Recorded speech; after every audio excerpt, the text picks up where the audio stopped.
Square root of 25% plus square root of 36% equal to என்னன்னு கேட்குறாங்க, கண்டுபிடிக்கலாம். இப்போ ஸ்கொயர் ரூட் போட்டுங்க, 25%. 25 அப்படியே எழுதுங்க. பர்சன்டேஜ்னாவே வகுத்தல் 100 போட்டுக்கணும், ஏற்கனவே சொல்லியிருக்கேன். அடுத்து எனக்கு பிளஸ் ஸ்கொயர் ரூட் போட்டுங்க, 36% இருக்குது, 36%க்கு டிவைட் பை 100 போட்டுங்க. ஓகேங்களா? இப்போ ரூட் எடுங்க, மேலே ரூட் எடுக்கணும், கீழே ரூட் எடுக்கணும். 25 ரூட் எடுத்தா 5, 100க்கு ரூட் எடுத்தா 10. சரிங்களா?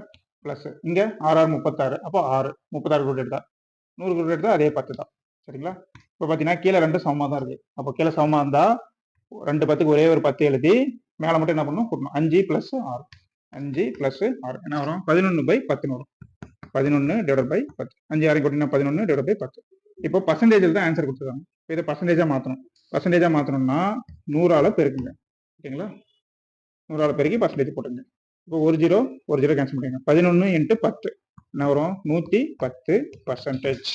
சரிங்களா? என்ன ஆன்சரு? C answer.